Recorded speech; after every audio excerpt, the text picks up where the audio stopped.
सौतेली माँ और जादुई केले के पत्ते का गाउन।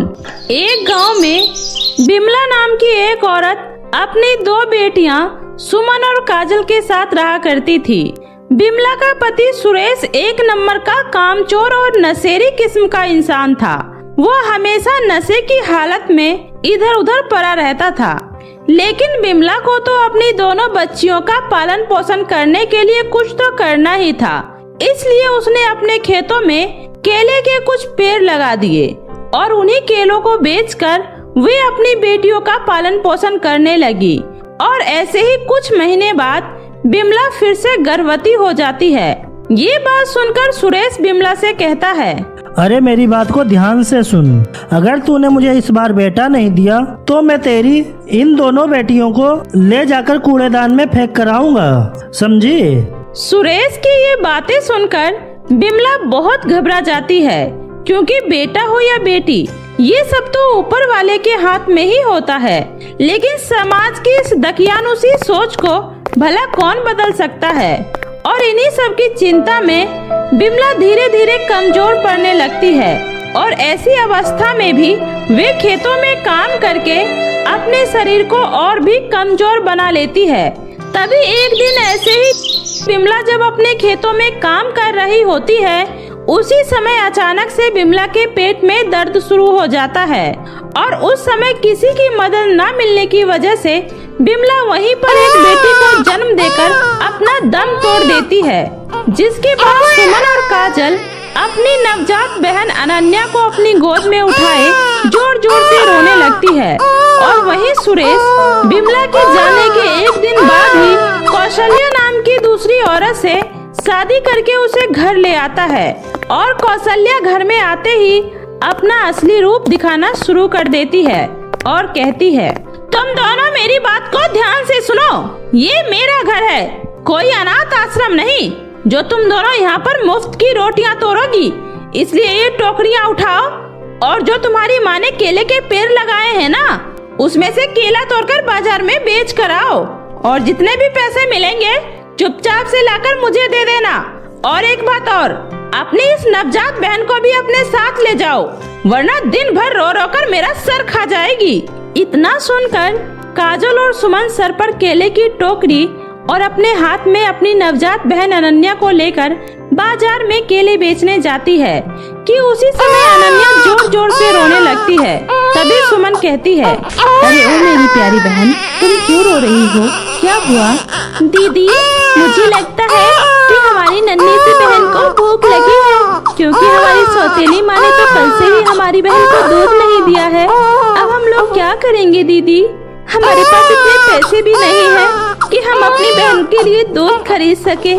तुम चिंता मत करो काजल, अभी हम ये केले बेचकर अनन्या के लिए दूध खरीद लेंगे। इतना कहकर वे दोनों बहनें बाजार में केले बेचने चली जाती है और पेड़ के ताजे और सुंदर केले को देखकर उनके सारे केले बिक जाते हैं। जिसके बाद सुमन उन्हीं पैसों में से 20 रुपए निकालकर उससे दूध खरीदकर अपनी छोटी बहन अनन्या को पिला देती है। जिसके बाद अनन्या चुप हो जाती है और खिलखिलाकर हंसने लगती है।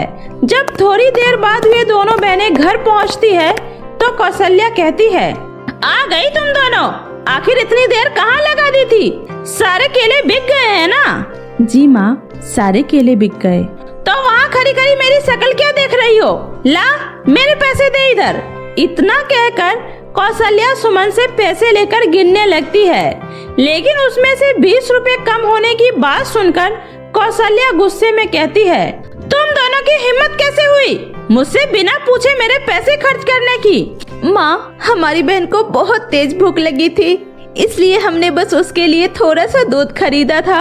काजल की ये बात सुनकर कौशल्या का गुस्सा और भी बढ़ जाता है और वो काजल को एक थप्पड़ मार देती है। उसी समय सुमन रोते हुए कहती है, माँ, आप हम लोगों को भले ही खाना मत दीजिए, लेकिन कम से कम हमारी इस नवजात बहन को तो दूध दे दीजिए, ये अभी बहुत छोटी है माँ। अरे तुम्हारी इस नवजात बहन का क्या मैंने ठेका ले रखा है? और आज इसके चक्कर में मेरे 20 रुपए खर्च हो गए, और अगर ये यहाँ पर रही ना तो न जाने मेरे कितने पैसे खर्च हो जाएंगे। इसलिए आज मैं इसको इसके असली ठिकाने पर पहुंचा ही देती हूँ। इतना कहकर कौशल्या सुमन के हाथ से अनन्या को छीनकर उन दोनों बहनों को कमरे में बंद करके अनन्या को कूड़ेदान के डिब्बे के पास छोड़कर आ जाती है और कमरे में बंद दोनों बहनें अपनी नवजात बहन के लिए जोर जोर से रोने लगती है। उसी समय कौशल्या कमरे का गेट खोलकर उनसे कहती है, अरे ओ, अब ये रोना धोना बंद करो तुम दोनों और चुपचाप से घर के काम में लग जाओ, वरना तुम दोनों को भी तुम्हारी बहन के पास ही छोड़कर आ जाऊंगी, समझी? अपनी सौतेली माँ की बात सुनकर दोनों बहनें डर जाती है और चुपचाप घर के काम में लग जाती है। और शाम को जब सुरेश नशे की हालत में घर आता है तो सुमन और काजल उसे सारी बातें बता देती है, लेकिन सुरेश उनका पक्ष लेने की बजाय उल्टा उन्हीं से कहता है, अरे ये तो बहुत अच्छा किया कौशल्या ने, वरना तेरी माँ ने तो तुम दोनों को मेरी छाती पर बोझ बनाकर छोड़ दिया था। अरे तुम दोनों को भी मैं बचपन में कहीं छोड़ आता तो कितना अच्छा होता। अरे नहीं नहीं, अगर आप इन्हें छोड़ आते तो हमारे लिए काम कौन करता? और तुम दोनों यहाँ मेरे पति से मेरी ही चुगली कर रही हो। रुको, तुम्हें अभी बताती हूँ। इतना कहकर कौशल्या उन्हें जोर जोर से मारने लगती है और कहती है, बहुत पर निकल आए हैं ना तुम दोनों के। जब आज रात को तुम दोनों को खाना नहीं मिलेगा ना, तब पता चलेगा। इतना कहकर कौशल्या दोनों बहनों को खाना नहीं देती है और दोनों बहनें रोते हुए पूरी रात अपनी बहन अनन्या को याद करती रहती है। उसी समय आधी रात में ही उस कूड़ेदान के सामने एक बड़ी सी गाड़ी आकर रुक जाती है और उसमें से एक सुंदर और मॉडल लड़की बाहर निकलती है जिसका नाम सौम्या था और वह एक बहुत बड़ी कंपनी में फैशन डिजाइनर का काम किया करती थी और वह उस दिन उस गांव में अपने काम के सिलसिले में आई हुई थी। लेकिन वापस जाते समय जब उसकी नजर कूड़ेदान के पास पड़ी उस नवजात बच्ची पर पड़ती है तो वह अपनी कार से बाहर निकलकर उस बच्ची को अपनी गोद में उठाते हुए कहती है, ओह माय गॉड, ये इतनी छोटी सी बच्ची किसकी है और इसे यहाँ डस्टबिन के पास किसने छोड़ दिया? लगता है इस गांव में अभी भी पिछड़ी सोच वाले लोग रहते हैं, तभी तो किसी ने अपनी इस नवजात बच्ची को इस कूड़े के पास छोड़ दिया। लेकिन कोई बात नहीं, मैं इस बच्ची को अपने साथ ले जाऊंगी और इसे एक अच्छा भविष्य दूंगी। इतना कहकर सौम्या अनन्या को अपने साथ शहर लेकर चली जाती है और शहर में अनन्या का वो अच्छे से ख्याल रखने लगती है और समय के साथ साथ सौम्या को भी अनन्या के साथ रहना अच्छा लगने लगता है। ऐसे ही समय गुजरता रहता है और वह दोनों बहनें भी बड़ी हो जाती है, लेकिन उनकी जिंदगी तब भी वैसी की वैसी ही रहती है क्योंकि कौशल्या उन पर अभी भी उतना ही अत्याचार करती है जितना कि वो बचपन में उन पर किया करती थी। ना ही उन्हें वो ठीक से खाने को देती है और ना ही उन्हें पहनने के लिए कपड़े देती है। लेकिन आज भी दोनों बहनें अपनी बहन अनन्या को याद कर रोती है। दीदी, अगर आज हमारी बहन अनन्या भी यहाँ होती तो वो भी कितनी बड़ी हो चुकी होती ना। अच्छा हुआ काजल जो वो आज हमारे साथ नहीं है, वरना उसकी जिंदगी भी हमारे जैसे ही दुखों से भरी होती। लेकिन दीदी, हमें तो ये भी नहीं पता कि हमारी बहन जिंदा है भी कि नहीं। और वहीं अनन्या को भी अक्सर सपने में अपनी दोनों बहनों की आवाज सुनाई देती थी, इसलिए वो हमेशा सौम्या से कहती थी, माँ, मुझे अक्सर ऐसे सपने क्यों आते हैं जैसे मेरी कोई बड़ी बहन है और वो मुझे पुकार रही है। बेटा, शायद इस दुनिया में तुम्हारी कोई बहन हो और वो तुम्हें हमेशा याद करती हो, इसलिए शायद तुम्हें ऐसे सपने आते हैं। और इस तरह कहीं न कहीं अनन्या के दिल को भी अपनी बहनों का इंतजार था। ऐसे ही एक दिन जब काजल केले के पेड़ से केला तोड़ रही होती है, उसी समय उसके कपड़े पास के झाड़ में फंसकर फट जाते हैं और वो कहती है, हे भगवान, ये क्या हो गया? अब मैं ये फटे हुए कपड़े पहनकर बाजार कैसे जा पाऊंगी? काजल, तू चिंता मत कर, सब ठीक हो जाएगा। कुछ नहीं ठीक होगा दीदी, क्योंकि ना तो माँ मुझे नए कपड़े दिलवाएगी और ना ही मैं ये फटे हुए कपड़े पहनकर बाजार जा सकती हूँ, क्योंकि अगर मैं ऐसे ही वहाँ गई तो लोग मेरा बहुत मजाक उड़ाएंगे। इतना कहकर काजल सुमन के गले लगकर जोर जोर से रोने लगती है। रोने की आवाज सुनकर उस केले के पेड़ में से एक आवाज आती है, चिंता मत करो सुमन और काजल, मैं हूँ ना, मैं तुम्हारी मदद करूँगा, क्योंकि तुम्हारी माँ ने एक बच्चे की तरह ही मुझे यहाँ पर लगाकर मेरी सेवा की थी, तो उनके बच्चों के प्रति तो मेरा भी कोई फर्ज बनता है ना।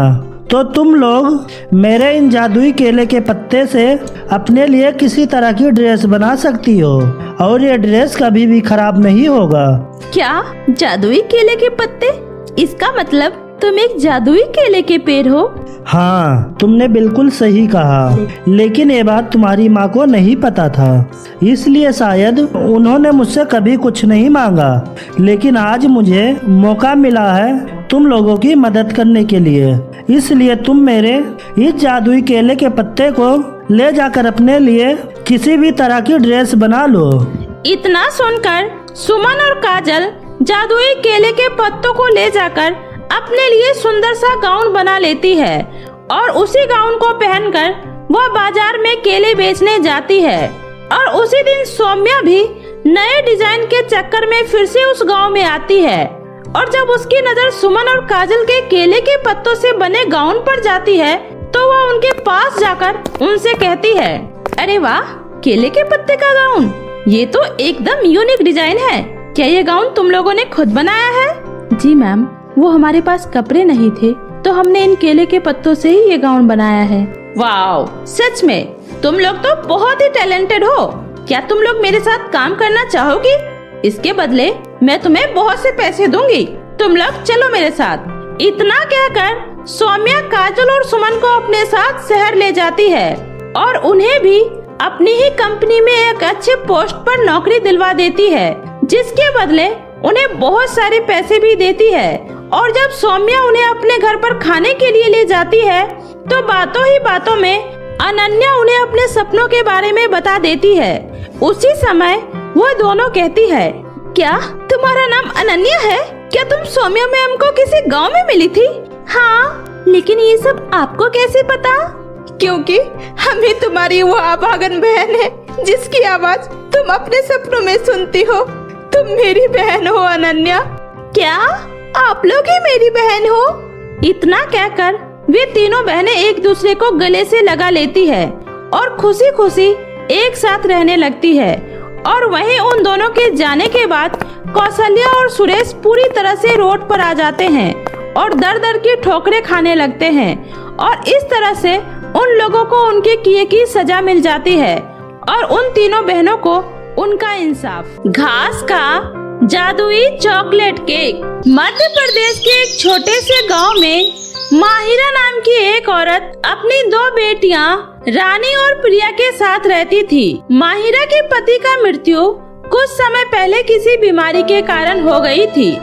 जब से माहिरा ही अपनी दोनों बेटियों का पालन पोषण एक केक की दुकान में केक बनाकर करती थी, तभी एक दिन माहिरा अपने मालकिन से कहती है, मेम साहब, आपके बताए हुए सारे केक मैंने तैयार कर दिए हैं, अब मैं चॉकलेट केक बना दूं? नहीं नहीं माहिरा, बस इतना ही केक चाहिए, चॉकलेट केक रहने दो।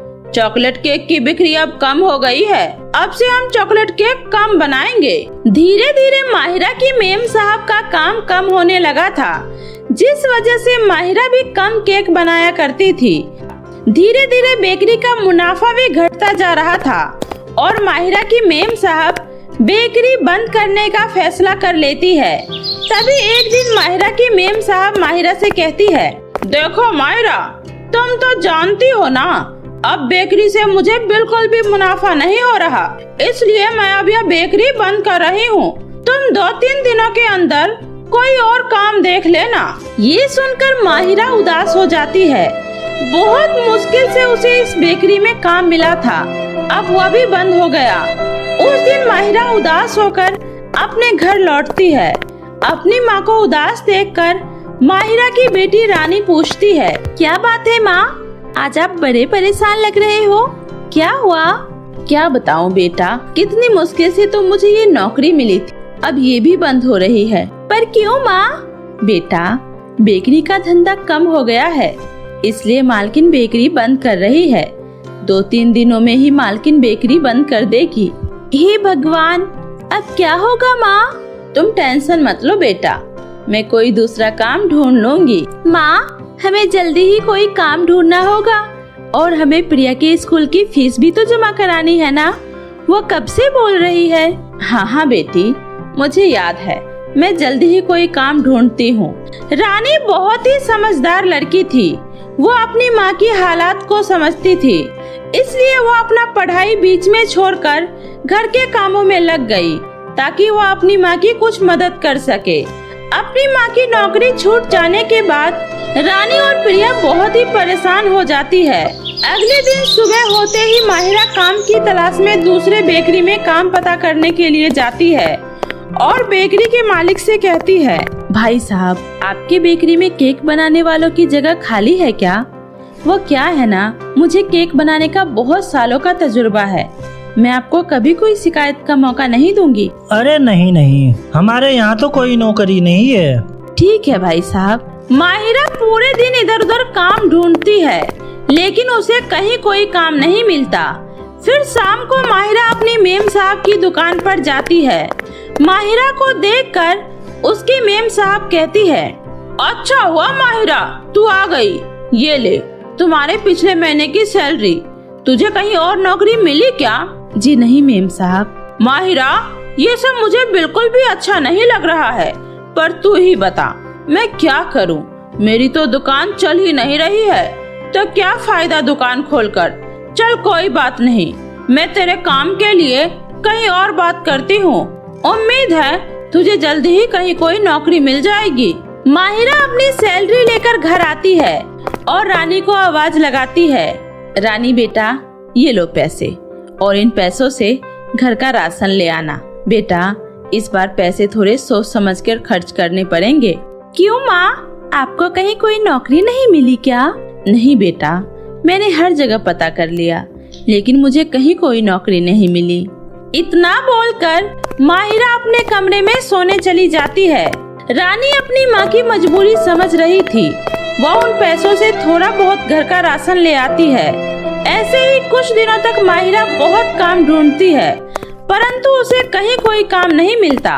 फिर कुछ ही दिनों बाद प्रिया का जन्मदिन आने वाला था और वह आस लगाकर बैठी थी कि इस बार वो अपने जन्मदिन पर बड़ा सा चॉकलेट केक लाकर अपना जन्मदिन सेलिब्रेट करेगी। तभी प्रिया अपनी माँ से कहती है, माँ, मेरा जन्मदिन आने वाला है और इस बार मैं अपने जन्मदिन सेलिब्रेट करना चाहती हूँ। मेरे स्कूल की सारी फ्रेंड्स अपने जन्मदिन पर बड़ा सा चॉकलेट केक काटती है। इस बार मुझे भी अपने जन्मदिन पर बड़ा सा चॉकलेट केक चाहिए। ठीक है बेटा, अगर मुझे कहीं अच्छी जगह नौकरी मिल गई तो मैं तुम्हारा जन्मदिन सेलिब्रेट जरूर करूंगी। बहुत कोशिशों के बाद भी माहिरा को कहीं कोई काम नहीं मिलता। तभी माहिरा कहती है, हे भगवान, आज मेरी बेटी प्रिया का जन्मदिन है। मैं उसके अरमानों पर पानी नहीं फेरना चाहती। उसका कितना मन है कि वो अपने जन्मदिन पर बड़ा सा जादुई चॉकलेट केक खरीदे और अपना जन्मदिन सेलिब्रेट करे, लेकिन केक खरीदने के लिए ना ही मेरे पास पैसे हैं और ना ही कोई सामान। आखिर मैं करूं तो क्या करूं? यही सब सोचकर माहिरा बहुत दुखी हो रही थी। तभी उसके सामने एक घायल पक्षी आकर गिरती है। पक्षी को घायल देखकर माहिरा कहती है, अरे ये पंछी तो घायल है, मुझे इसकी मदद करनी होगी। माहिरा उस पंछी को उठाती है और तालाब के पानी से उस पंछी के जख्म को साफ करती है। तभी वो चिड़िया एक सुंदर परी में बदल जाती है, जिसे देखकर माहिरा चौंक जाती है और वह सुंदर परी माहिरा से कहती है, तुम्हारा बहुत बहुत शुक्रिया, आज तूने मेरी जान बचा ली, वरना आज मुझे दुष्ट जादूगरनी तो मार ही डालती। अरे तुम्हें घबराने की कोई जरूरत नहीं है, मैं एक परी हूँ। अक्सर मैं पृथ्वी लोक पर घूमने आया करती हूँ, क्योंकि मुझे पृथ्वी लोक पर घूमना बहुत अच्छा लगता है। परंतु एक जादूगरनी मेरे पीछे पड़ गई थी और वह मुझसे मेरी जादुई छड़ी हथियाने की कोशिश करने लगी। इसलिए मैं अपना रूप बदल ली और घायल अवस्था में यहाँ गिर पड़ी। लेकिन शुक्र है, वक्त रहते तुमने मेरी जान बचा ली। तुम्हारा बहुत बहुत शुक्रिया। नहीं नहीं परी जी, इसमें शुक्रिया की कोई बात नहीं, ये तो मेरा फर्ज है। अच्छा ठीक है, अब मैं चलती हूँ। इतना बोलकर माहिरा वहाँ से जाने लगती है। तभी परी बोलती है, सुनो, तुम्हें कोई परेशानी है क्या? तुम मुझे कुछ उदास सी लग रही हो। अगर तुम चाहो तो तुम अपनी परेशानी मुझे बता सकती हो। मैं तुम्हारी मदद जरूर करूंगी। क्या सच में परी जी? परी जी, मैं बहुत परेशान हूँ। मैं अपनी 2 बेटियों के साथ रहती हूँ और मेरे हालात बिल्कुल अच्छे नहीं हैं। मैं बेकरी पर काम करके जैसे तैसे अपना घर चलाया करती थी, परंतु वहाँ से अब मेरा काम भी छूट गया। मैं बहुत जगह काम की तलाश की, लेकिन मुझे कहीं कोई काम नहीं मिला। मेरी छोटी बेटी प्रिया का जन्मदिन है और वो अपना जन्मदिन पर चॉकलेट वाला केक काटना चाहती है, परंतु मेरे पास चॉकलेट वाला केक खरीदने या बनाने के लिए पैसे तक नहीं है। मुझे कुछ समझ नहीं आ रहा मैं क्या करूं। अगर मैं खाली हाथ घर जाऊंगी तो मेरी बेटी बहुत मायूस हो जाएगी। बस इतनी सी बात के लिए इतना परेशान हो? मैं तुम्हारी समस्याओं का अभी निवारण कर देती हूँ। इतना कहकर परी अपनी जादुई छड़ी से एक बहुत ही बड़ा घास का जादुई चॉकलेट केक प्रकट करती है और वह केक माहिरा को देते हुए कहती है, माहिरा, मैं तुम्हें एक जादुई घास का चॉकलेट केक देती हूँ। और हाँ, ये कोई मामूली केक नहीं है, बल्कि ये एक जादुई चॉकलेट केक है। वो कैसे परी जी? वो इसलिए कि तुम इस केक से जो कुछ भी मांगना चाहोगी वो मांग सकती हो। तुम इसके आगे जो कुछ भी अपनी इच्छा जाहिर करोगी, ये जादुई घास का केक तुम्हारी सारी इच्छाओं को पूरा करेगा। और हाँ, ये केक ना तो कभी खत्म होगा और ना ही कभी खराब होगा। अब जाओ और अपनी बेटी का जन्मदिन बहुत ही धूमधाम से मनाओ। आपका बहुत बहुत शुक्रिया परी जी। मैं आपको बता नहीं सकती कि आपने आज मेरी कितनी बड़ी मदद की है। आज आपने मेरा सारा बोझ हल्का कर दिया। माहिरा उस केक को लेकर खुशी खुशी अपने घर आ जाती है। माहिरा के हाथों में चॉकलेट का जादुई केक देखकर प्रिया बहुत खुश होती है। अरे वाह, मम्मी आ गई। अब तो मैं अपना जन्मदिन सेलिब्रेट करूंगी। अब तो मैं चॉकलेट वाला केक काटूंगी। प्रिया बहुत खुश थी। वो काफी देर से अपनी माँ के लौटने का इंतजार कर रही थी। तभी रानी अपनी माँ से कहती है, माँ, प्रिया सुबह से आपका इंतजार कर रही थी कि आप आओगी और इसका जन्मदिन मनाओगी। कोई बात नहीं बेटा, अब चिंता की कोई बात नहीं। अब मैं अपनी बेटी प्रिया का जन्मदिन बहुत ही धूमधाम से मनाऊंगी। वो कैसे माँ? क्या आपको नौकरी मिल गई? फिर माहिरा अपनी बेटी रानी को सारी बातें बताती है। अपनी माँ की बातें सुनकर रानी कहती है, अरे वाह माँ, ये तो बहुत अच्छी बात है। चलो एक बार इस केक को आजमा कर देखते हैं। हाँ हाँ, क्यों नहीं बेटी। प्रिया बेटी, तुम बताओ, तुम्हें अपने जन्मदिन पर मुझसे क्या गिफ्ट चाहिए? माँ, मुझे एक बहुत ही सुंदर सा गाउन चाहिए जो कि मैं केक काटते वक्त पहन सकूं। ठीक है बेटा। जिसके बाद माहिरा जादुई घास के चॉकलेट केक के सामने गाउन की इच्छा जाहिर करती है। माहिरा की इच्छा जाहिर करते ही जादुई घास के चॉकलेट केक में से बहुत ही खूबसूरत गाउन प्रकट हो जाता है, जिसे देखकर तीनों माँ बेटी बहुत खुश हो जाती है। तभी प्रिया अपनी माँ से बोलती है, अरे माँ, ये गाउन तो कितना सुंदर है। आज मैं बहुत खुश हूँ। माँ, मैं फटाफट से ये गाउन पहनकर तैयार हो जाती हूँ और अपने सभी दोस्तों को बुलाकर लाती हूँ। प्रिया खुशी खुशी अपने सभी दोस्तों को बुलाने चली जाती है। तभी रानी अपनी माँ से कहती है, तो क्यों ना इस केक से कहो कि हमारे घर को अच्छे से डेकोरेट कर दे। हाँ बेटा, तू सही कह रही है। उसके बाद माहिरा घास के जादुई चॉकलेट केक से अपने घर को सजाने के लिए कहती है। तभी माहिरा का पूरा घर चमक उठता है और फिर सभी लोग धूमधाम से प्रिया का जन्मदिन सेलिब्रेट करते हैं। ऐसे ही वो दिन बीत जाता है। अगले दिन प्रिया अपनी माँ से कहती है, माँ, आपका बहुत बहुत शुक्रिया मेरे जन्मदिन इतने अच्छे तरीके से मनाने के लिए। माँ, अब तो हमारे पास घास का जादुई चॉकलेट केक है। अब तो हमें काम करने की भी कोई जरूरत नहीं है। अब हमें कुछ भी चाहिए हो तो हम जादुई चॉकलेट केक से मांग सकते हैं। नहीं प्रिया, ये ठीक नहीं है। माना कि परी ने हमें घास का जादुई चॉकलेट केक दिया है, परंतु इसका हम गलत उपयोग नहीं करेंगे। बल्कि इसे हमें अपना रोजगार बनाना चाहिए और इस घास का जादुई चॉकलेट केक से मेहनत करके आगे बढ़ना चाहिए, है ना माँ? बिल्कुल सही कह रही हो रानी। अब मैं इस घास के जादुई चॉकलेट केक से बहुत सारे चॉकलेट केक मांगकर बेचा करूँगी। केक बेचकर हमें जो भी पैसे मिलेंगे उसी से हम अपना खर्चा चलाएंगे। अगले दिन माहिरा घास के जादुई चॉकलेट केक से बहुत सारे चॉकलेट केक मांगकर उन्हें बाजार में सस्ते दामों पर बेचने लगती है। उसके केक इतने स्वादिष्ट होते हैं कि तुरंत ही उसके सारे केक बिक जाते हैं, जिससे माहिरा की बहुत अच्छी खासी कमाई हो जाती है। इसी तरह धीरे धीरे माहिरा चॉकलेट केक बेचकर बहुत अमीर हो जाती है और फिर वो अपना बहुत बड़ा चॉकलेट वाला केक का बेकरी के नाम से दुकान खोलती है और बहुत ही अमीर हो जाती है। अब वो अपने बच्चों के साथ हंसी खुशी अपना जीवन व्यतीत करने लगी। तो मेरे प्यारे दोस्तों, कैसी लगी आपको मेरी ये कहानी? मुझे कमेंट करके जरूर बताएं। कहानी अच्छी लगी हो तो इसे अपने दोस्तों के साथ भी शेयर करें। और हाँ दोस्तों, अगर आपने अब तक मेरे चैनल जादुई टीवी को सब्सक्राइब नहीं किया है तो जल्दी से नीचे लाल बटन दबाकर अभी सब्सक्राइब कर ले। तो मिलती हूँ ऐसे ही फिर किसी नई मजेदार जादुई कहानी के साथ। तब तक अपना ध्यान रखें। बाय बाय दोस्तों।